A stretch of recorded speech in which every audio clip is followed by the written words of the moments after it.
Hi, everyone. Thanks for joining this morning. We're super excited to have you all here for our virtual college fair. We have 6 different colleges here to talk to you. Super excited to hear from them. And so I know your big question might be, how do I ask questions? And that's a very good one. So the main way that you can interact with our colleges this morning is through the Q&A feature, which you'll see down at the bottom of your screen. So look for this icon. You can go ahead and send your questions through there, and the college representatives are more than happy to answer them. Feel free to send them at any point during our session this morning. It doesn't just have to be at the end. Know that your camera and your microphone are both off, and they will remain off throughout the whole session. And so really that Q&A is your main point of contact. We do have quite a few other sessions that will be going on as a part of this Virginia Virtual College Fair, so feel free to sign up for others, and know that a recording will be available as well in about 7 days or so after this session. And so just to remind you all of the format, we have 6 colleges, each will talk for 6 minutes, and they'll be around to answer questions throughout. So with that, we'll go ahead and kick things off with the University of Massachusetts Lowell.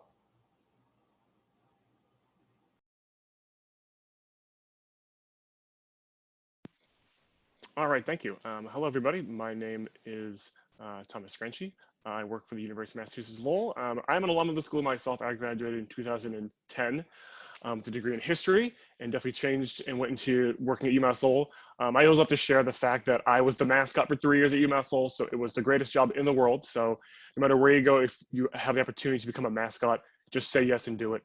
I thought I would start this off with this basically pop-up you would typically see at a college fair. I think that's a great way to kind of make this feel a little bit more normal, seeing one of these pop-ups that you would typically see that shows all of our numbers.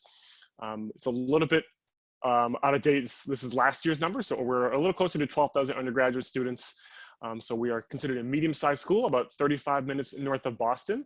Lowell itself is a medium-sized city, so there's definitely a lot to do around Lowell and obviously near Lowell too, being in Eastern Massachusetts.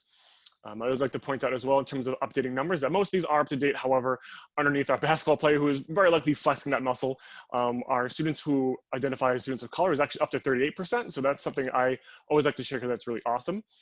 Additionally, our clubs and organizations, it shows 275. That doesn't even take into account club and intramural sports and of course our Division I sports, which are of course free for you as a student to attend. I do like to squash any hopefuls that we do not have a football team, unfortunately. They were that bad that we got rid of them years ago. No, I'm just kidding. We just reorganized, but our hockey team is very, very strong in Division I, as well as basketball, field hockey, and soccer always do well every year. If I scroll down, which you will not be able to see a list of majors because it's probably gonna be way too small, but you can at least see the map that shows where Lowell is compared to Massachusetts. Now, as I said, I went to UMass Lowell, and when I say about the next thing, it's going to be extremely biased. I think Lowell is one of the greatest areas to live in the country because you are near Boston, which is obviously a great city, relatively near New York and those kind of cities, you know, definitely good drives. But in terms of right outside of our doorsteps in Lowell, Lowell itself is a city. It hosts the largest free folk festival in the country. The first urban national park is in Lowell for the mills, which is where the Industrial Revolution started. I have to mention that as a history major. And then you're, again, 35 minutes to Boston on the trains or driving. You're about 35, 40 minutes to beaches, to hiking, to skiing, to outdoorsy stuff, which I took full advantage of in our outdoor adventure program, where I got to go ice climbing and surfing and skydiving. So if you like doing cultural or events in the city, going to shows or being outdoorsy, you're going to find a lot of it all around the city of Lowell. I grew up south of Boston. I did not grow up in Lowell, but I live in Lowell now, across town from the university, and I'm very happy with the area and the location. I think it's a great area. So that's definitely one thing I think is very enticing for fun. And of course, being in Eastern Massachusetts and near Boston, there's going to be so much industry. So doing co-ops, internships, hands-on work, working within the community, working within politics or whatever it may happen to be, is going to be very, very available. UMass Lowell is mostly, our strongest program is typically engineering, as a lot of guidance counselors may ask, what are you known for? Engineering and the sciences, which start kind of in the middle column there, are going to be our strongest and most popular programs. However, psychology, criminal justice are going to be some of our biggest. So we're definitely all over the place. Music is phenomenally strong. Of course, nursing and other programs like that are going to be very strong as well. So that's kind of where we are. In terms of our admissions numbers, we're typically looking for about a B+ kind of student overall. We are a test optional school. I am very proud that UMass Lowell was actually the first public school in Massachusetts and if I'm not mistaken, the first public school in New England to actually offer the no test option.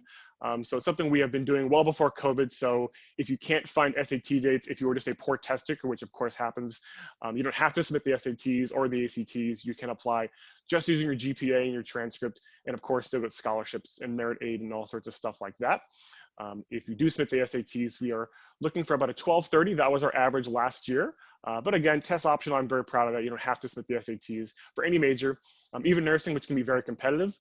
Nationwide, we are test optional. Every program is direct admit. So if you got admitted to the school, you'd be in your major right away. So that's very, very exciting as well. And if I switch screens to my other presentation here, a core piece of UMass Lowell's identity is going to be hands-on learning. This is giving different categories of experiential learning. It does not list co-ops and internships and research, which is of course there as well. I'm taking this from a different presentation, which doesn't list this on this slide, but hands-on work in a variety of categories is going to be very popular. UMass Lowell offers over 300 study abroad programs, a ton of industry partnerships in and around Lowell, service learning, different projects that you can be a part of. Difference makers, I always like to point this one out because it's just fun. If you've ever watched the show Shark Tank, it is a lot like that, except we don't have a lot of millionaires and billionaires sitting in Lowell for us, unfortunately. So it is a good way to compete for funding, for scholarships, basically to get projects off the ground, whether it's a business opportunity, a sciencey thing, community service, any type of product or entrepreneurial idea you have, you can be a part of it, and you can be a part of that organization and get it off the ground. So I always like to use this one because the next picture jumps into campus life. As I kind of began to mention, the clubs and organizations are going to be all over the place. The rugby team was started my sophomore year. I was not a part of it. When it was my sophomore year, there was only about 120 clubs or organizations, and that was 2008, 2009. So the school has exploded with clubs or organizations and hands-on work. I always say you can't be bored unless you're a boring person, because there's so much to do in and around the city of Lowell that you're going to find things you want to do. Housing is guaranteed all 4 years. It is not required, but you of course can live on campus all 4 years. Something that I love that we offer is living and learning communities, which is basically a themed community in the residence halls. It could be those in health sciences, those who like to be athletic, someone who wants to travel the world. Those are just a few examples of the 20+ living and learning communities that we do offer. Those are optional. We do offer a lot of eateries, which is a weird word to use, but we do offer eateries around campus and offer a ton of music, theater productions, and of course, the Songa Center, which is where our hockey team plays, is going to offer a lot of events as well. That is a nice shot of our campus in the city of Lowell, the Merrimack River, which kind of makes Lowell, Lowell, kind of runs right through our campus, so it's definitely very pretty. Walking across the river, it's only about a 5-minute walk, so even though our campus is divided by literally a river, we are pretty close to each other and situated just right next to downtown Lowell. If this picture was bigger and you kept going to the left, you would see downtown Lowell, about a 3-minute walk from East Campus where that baseball field is, which is where most of the residence halls are. So you're in a fantastic location in the city of Lowell, and then in the state of Massachusetts. And I will pretty much stop there. I think I'm almost out of time, so I'll just stop early so I don't go over. So thank you for your time, and I hope you guys all have a good day. Wonderful. Thank you so much, UMass Lowell. So now we'll head on over to Bon Secours Memorial College of Nursing.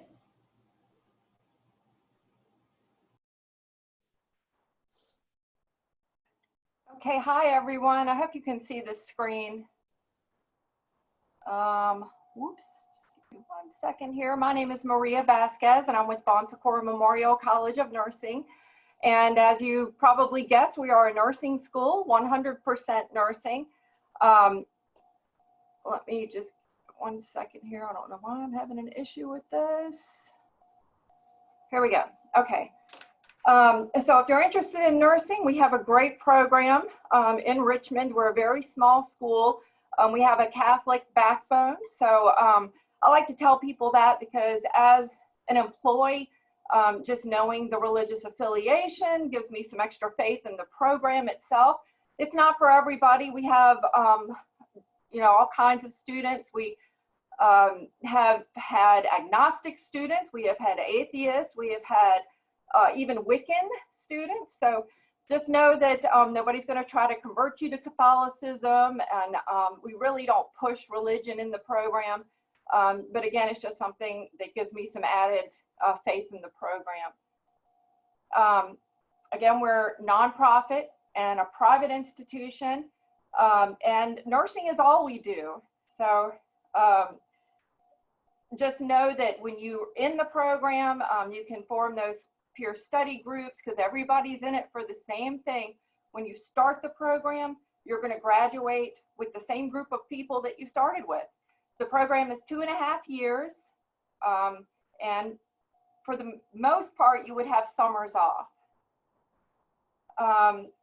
We have been educating nurses now for over 59 years, and we're part of a larger healthcare system called Bon Secours Mercy Health. So just recently, Bon Secours and Mercy Health merged, so we've grown quite a bit, but that enables the students to, when they graduate from the program, most students will have jobs within 6 months. Actually, there's a 97% will have jobs within 6 months of graduating. A lot of our students will have jobs even before they graduate. So we have a career counselor here, Ms. Peterson. She's been with Bon Secours for over 20 years, and she helps out the students to get into a facility while they're students and then after they graduate. So there are some advantages to being a Bon Secours employee while you're a student. It's a 20% discount plus tuition reimbursement on top of that. And then if you don't want to work for Bon Secours after you complete the program, you don't have to. Most of our students want to go on with Bon Secours. They understand the mission and the values and really get attached to the program. But if you don't want to, you don't have to. So keep that in mind. And this screen here is just showing you some information about our accreditation and our Virginia Board of Nursing approval. It's all the good things you want to see with a nursing program. Some unique opportunities. Keep in mind with any nursing program, you have to do a minimum of 500 hours. So this is in the state of Virginia, a minimum of 500 hours of hands-on clinical training. That means that you're in a hospital working with real patients and a faculty member is present. With us, you're going to get over 900 hours. And the reason why we are able to offer that to you is because we are part of that larger healthcare system. So there's a lot of schools out there that aren't affiliated or not part of the healthcare system. So they're really struggling to get their students into a clinical setting. I've worked here for about almost 20 years now. And I've heard it all. People call and say, you know, well, I've been in this program for quite a long time. This is a different program. I won't mention any names, but different programs. And they call us and they're upset because they've been in this program for a while. And then all of a sudden they're being told that they're not going to be able to graduate when they had anticipated graduating because there's just not enough clinical space. That just does not happen in our program. When we tell you it's 2.5 years to graduation, it's going to be 2.5 years. And then of course the clinical settings, we have a lot of different settings to help you get ready for the clinical setting.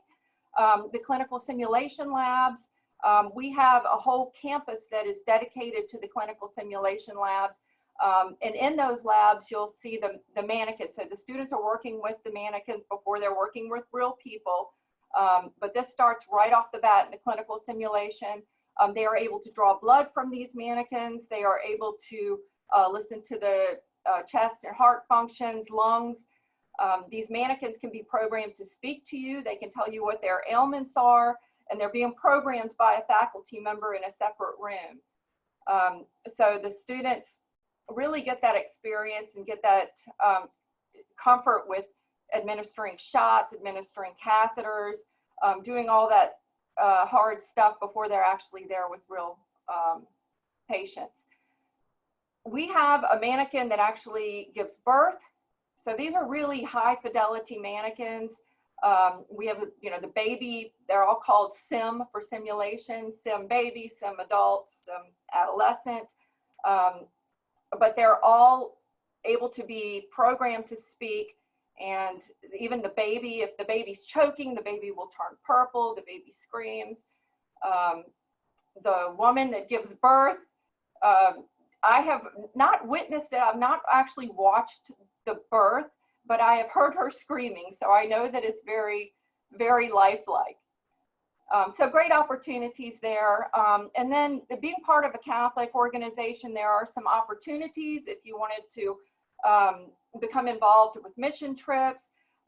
Because of COVID, of course, this year has been a little bit different, but in the past we have been able to offer to send our students to either Haiti, the Dominican Republic, or the Bahamas was the most recent. Usually our students go to Haiti, and that's what this picture here is. But it's a great opportunity, a great learning opportunity for students. And it looks like, gosh, that 6 minutes went fast. Looks like I'm out of time, but thank you so much. We appreciate your time. Yeah, thank you so much for sharing a little bit more about Bon Secours. So we'll head on over to Randolph now. Good morning, everybody. My name is Cam Shepard. I am the Assistant Director of the Admission Office here at Randolph College. And I'm really excited to talk to you guys today. And I'm going to get my screen shared here so we can get started. All right. So just a little about me before we start. If we can get this going here. All right. All right. As the screen says, my name's Cam Shepard. Like I said, I'm the Assistant Director here. I'm also our Athletics Liaison. I was a men's basketball player here at Randolph College from 2007 to 2011. So I have a unique connection with our athletics program. And so it allows me to connect with student athletes, tour them, take them around, and kind of give them an idea of what the student athlete experience might be at Randolph College. And I also have a specific territory that I work with. I received a degree in health and physical education in 2011, and I was a teacher for quite a while. And Randolph is such a huge part of my life that I decided to come back and move forward with a career in admission. So just a little bit about Randolph College. First, we're located in Lynchburg, Virginia, which is central part of the state. It's a great college town, and I'll get into talking about that in just a few minutes. But as you can see on your screen, just a few facts about us. We're, you look at that first statistic there, we're a small institution. We're about 700 students. Our average class size is 11, and student to faculty ratio is about 8-to-1. And these are facts that we, year after year, are very excited about, because we think that this can allow us to provide a really special experience for our students. There are so many avenues of support that our professors and faculty members are able to provide because they get to work so closely with a fewer number of students. They get to really hone in on those students and mentor and guide them and make sure they reach their goals for their career down the road. We have 30 majors, 43 minors, and several pre-professional programs and graduate programs. The most popular majors on our campus are biology and psychology, with sport and exercise studies coming in and rising each year. That they're moving up to the top as well. We actually also just started a graduate program for sport leadership and coaching, and we are the only school in our conference that offers a master's program in coaching. So we're very proud of that. This slide is an initiative that we are rolling out in fall of 2021, and it's called Take Two. And the best way to explain this is it is a class scheduling initiative that we're going to be doing that's very different than most schools in the country. The common model, if you see there, most students take about 5 classes at 3 credit hours each. So you've got 2 to 3 classes 3 days a week, 2 classes 2 days a week. We're kind of throwing that model out and going with something a little different. If you look at a semester over a 14-week span, we're splitting it into 2 7-week sessions. And you will take 2 classes the first 7 weeks, take your exam, and then you'll take your other 2 classes and take your exam. And by the end, you've completed 4 classes. And we're actually going to up the credit value to 4 credits instead of 3. So you're going to be right on pace, and you actually take no classes on Wednesdays, so it gives you a little more time to stay caught up and those types of things. So that's a new scheduling initiative we're rolling out. Outside the classroom, like I said, Lynchburg is a college town. There are a lot of colleges located in this town, so there's a lot of young people. There's a lot of things to do, but there's also a lot of things to do on our campus. We have, a great sports following at our school. It's very, it's exciting to go to the games, and we have a really nice outdoor stadium. We have a $5 million recently renovated athletic facility for inside sports. So, even with that, there's still a lot of great things with clubs and organizations, and our student body thrives every year. So summer research, one thing I want to point out, on our campus, we do offer something called the RISE grant, which is the second bulletin there. And this is money set aside for our students that they can get to do anything, in essence, to enhance their academic career. This is money the college has set aside for a student to apply for and take for an internship or a study abroad trip to grow in their profession or anything like that. So we offer that to any and every student on our campus, but we also have all kinds of different study abroad options as well. We are test optional, so we do not require students to send SAT, ACT scores. All we would really need is your application and your transcript, and we'll go off of your GPA for that. So we do not require test scores. Financial aid, 100% of our undergrad students receive financial aid. Randolph is really, really big on making sure that the financial aid portion, we try to make that the last thing the student has to worry about. If you want to come here and you want to be a part of this amazing campus and get this great experience, then we want to try and make it happen for you. We do provide merit-based scholarships and need-based scholarships, and we get our need-based scholarships based off information from the FAFSA. And this is my information right here. On our last slide. So if you are interested or have any further questions or would like any more information, I would certainly be happy to talk to you. We are also offering campus visits. We have 3 available slots Monday through Friday, and then we have 2 time slots on Saturdays as well. So we would love to see any student that's interested in seeing our campus. We would love to host you. So again, that's my information on the screen. And we can certainly help you set up a visit if that's something you're interested in. So with that, I will wrap up, and thank you for your time and thanks for being with us. I know you all are certainly probably zoomed out, so thank you for taking the time to be with Randolph College this morning. We truly appreciate it. Awesome. Thank you so much, Cam and Randolph. And so before we head on over to our next institution, I wanted to take a second to remind everyone about that Q&A feature. And so if you have any questions about any of the institutions that you've already heard from, or any of the ones that you're about to hear from, please remember to send those questions through the Q&A. You can do that right now if you'd like. But with that, we'll head on over to Virginia Commonwealth.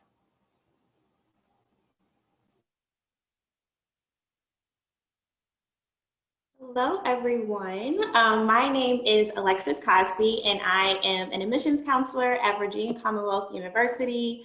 We are a large urban public research institution located in Richmond, Virginia. We were first founded in 1968 when the General Assembly merged the Richmond Professional Institute and the Medical College of Virginia. We do have 2 campuses. Our Monroe Park campus is where most of our undergraduates do spend their time. So those residence halls, dining facilities, and academic buildings are on Monroe Park. Then we do also have our McV campus about 2 miles down the road. This is primarily for our health science and graduate students, but this is definitely a resource to those students who are interested in the health field, because McV is actually the #1 hospital in the Richmond area. So definitely give you volunteer and internship experience. So we are located in Richmond, Virginia, which is the state capital, about 2 hours from DC, 2 hours from North Carolina, 2 hours from the mountains, and 2 hours from the beach. We do also have an international airport that's about 15 minutes from campus. So it's very easy to get around if necessary. Richmond is a great city. I'm a little biased because I've been here all my life, But we definitely have a lot happening right within campus. We have over 150 community partnerships, 8 Fortune 500 companies. So again, providing our students with those opportunities to get internships and even part-time jobs. A number of recreational things to do around the city, over 550 plus acres of the James River Park system. So if you're an outdoor person, also different museums and art galleries, festivals always happening year round. And then even on campus, we do have over 500 plus student organizations and clubs, Greek life, as well as Division I athletics. So as I mentioned before, we are a large institution with over 30,000 students, 24,000 of those being undergraduates. But while we are a large institution, we do still have a smaller classroom feel, with our student to faculty ratio being 18:1 and our average class size being about 27 students. We do have 13 colleges and schools, 60 plus majors for you to choose from.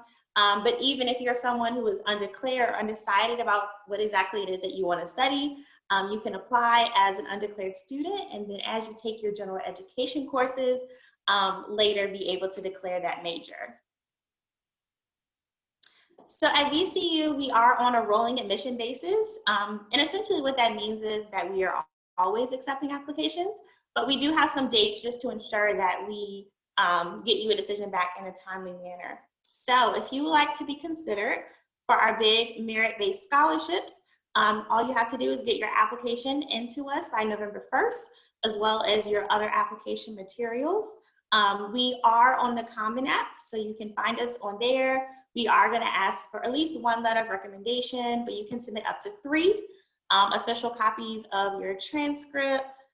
We are test optional this year, so you do not have to submit scores in order to be considered for admission.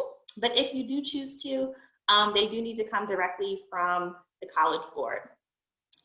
Next deadline is our regular decision date of January 15th. And when you apply by this date, you will have a decision back by April 1st. At VCU, we do not have minimums in order to apply, but we just kind of like to show you these numbers of our last graduating class, or our last incoming class, I'm sorry. So you have an idea of kind of where they fell. So the middle 50% of GPA is between a 3.35 and a 4.02. Again, this is the middle 50%, so there are 25% of students who fell below that, an additional 25% above that. Same with the SAT, the middle 50% is between a 1080 and a 1270. And this is just looking at your critical reading and your math sections. So we're not paying attention to your writing section score at all. We do super score, so if you were able to take your SAT more than once, then you can definitely submit both of those scores, and we'll take the 2 of the higher sections. Also, we do accept the ACT, and the middle 50% of that is between a 22 and a 27. But again, this year we are test optional, so it really is up to you on whether or not you decide to submit your test scores. So we are a campus with no boundaries. We do have a number of satellite campuses throughout the country, different study abroad, research opportunities. We really encourage our students to get involved. So our slogan here at VCU is to make it real. And what we mean by that is that we really want our students to take what they're learning in the classroom and be able to apply it to the real world. So whether that's doing study abroad, research, you're doing an internship, work study, really being able to build up your resume, so then once you're going out and applying for those jobs, you're presenting yourself as the best possible candidate. Over 87% of our graduates were satisfied with their postgraduate occupation. Another 87% were also able to land a job in their field. And so that's big. You know, that's ultimately the purpose of going to college, is to be able to go to the place that you are hoping to. So this does conclude my portion of the presentation. I have posted our contact information here. So please feel free to give us a call or email us.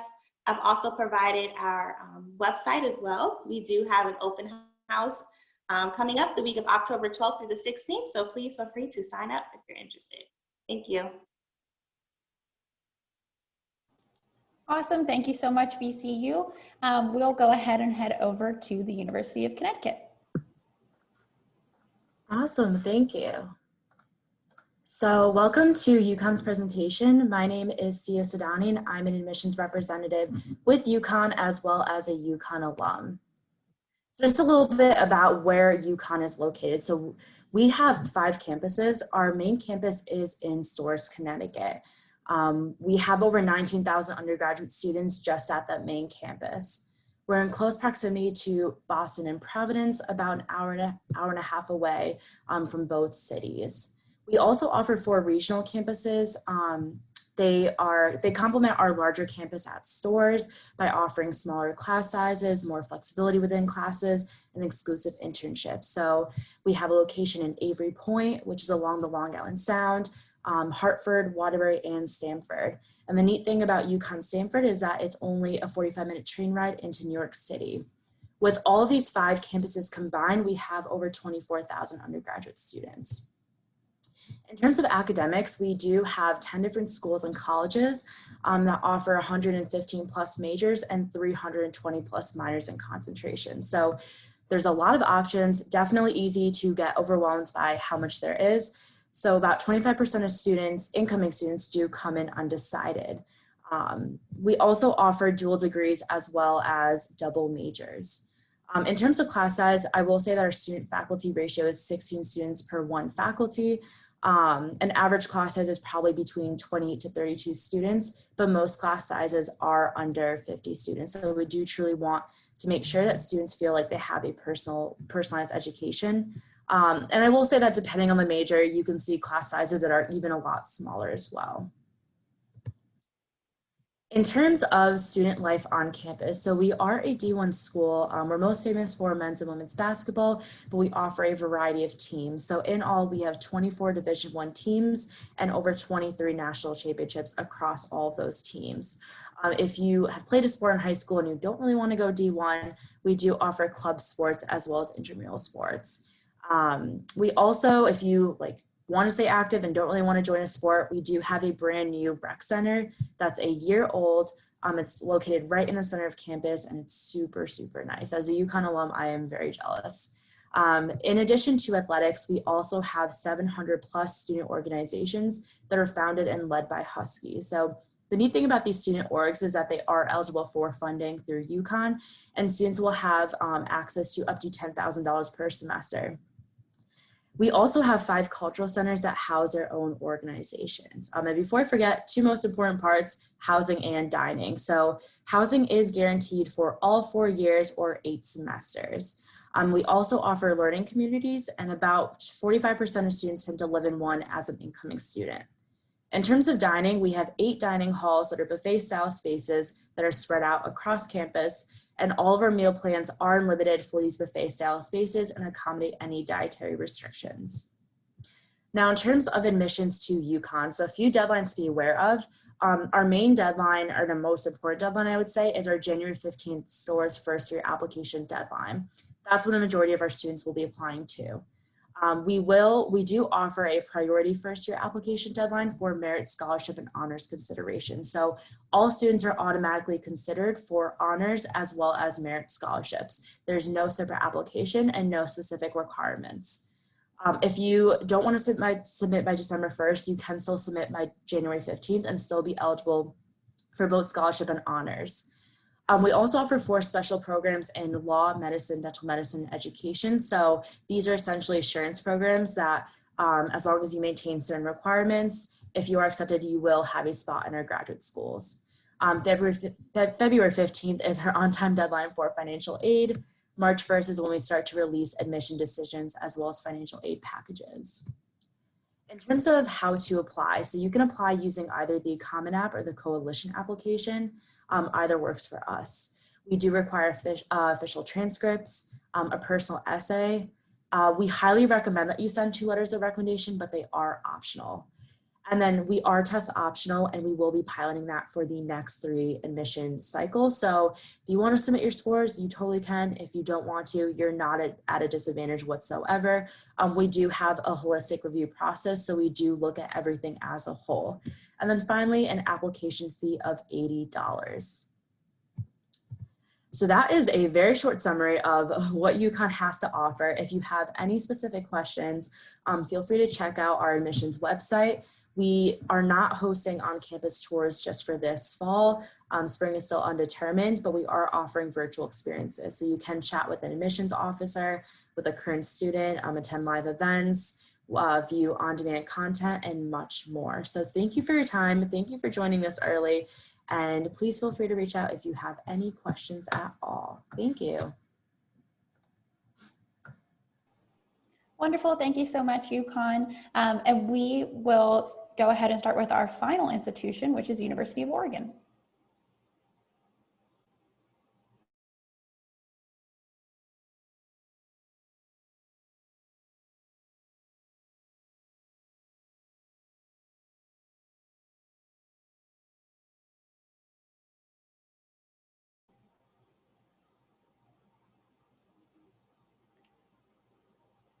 University of Oregon, I think you may be muted.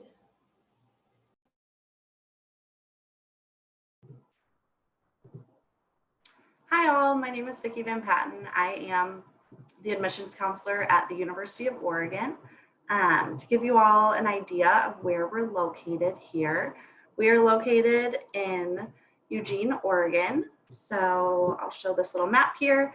We are in the second largest city in the state, about 2 hours south of Portland, an hour from the Pacific Ocean, about an hour from the Cascade Mountains, and about 3 hours from the California border.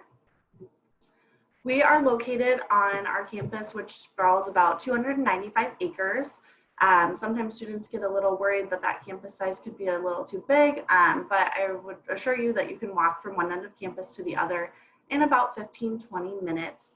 It's beautiful. We're located right next to downtown Eugene, so students have a range of different activities that you can partake in.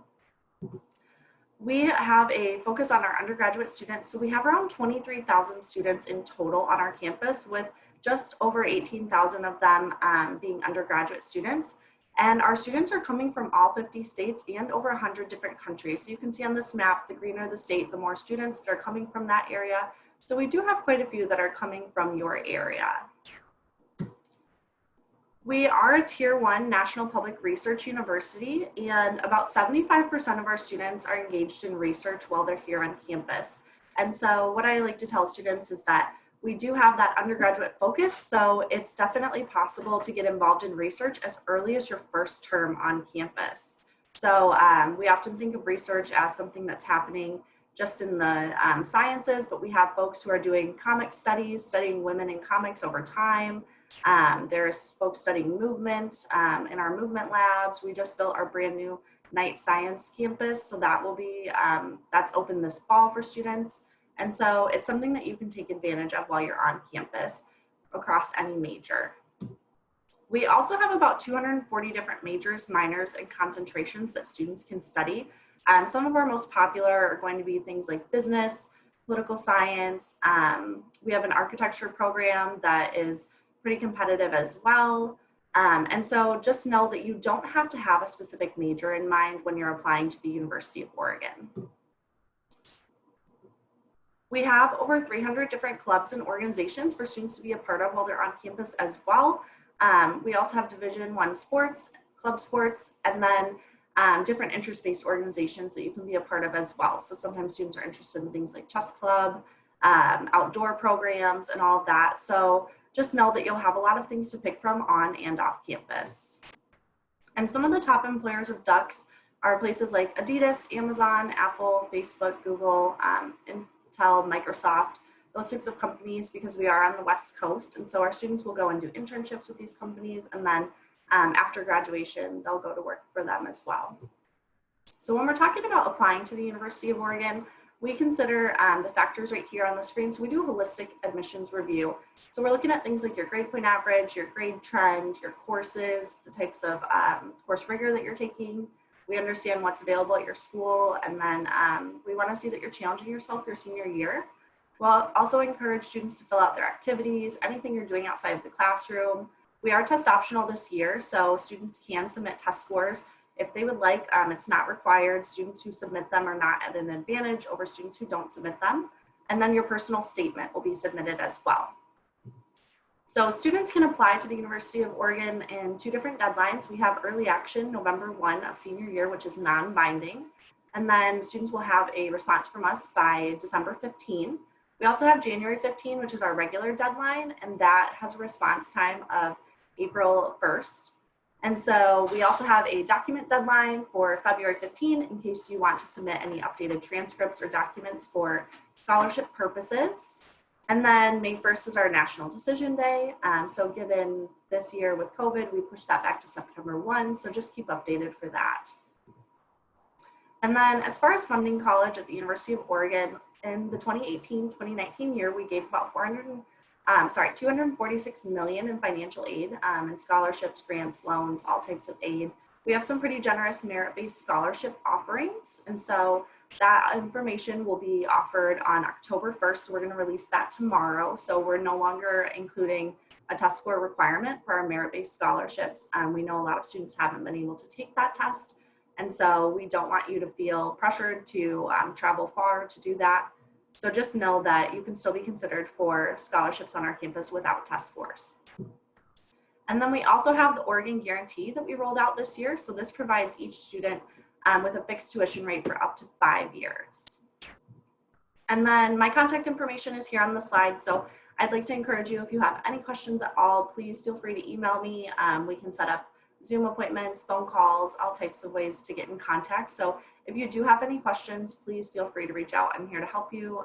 So thank you for your time.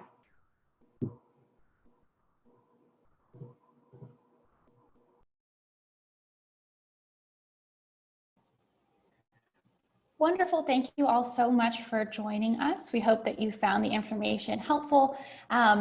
Just wanted to give a few more reminders.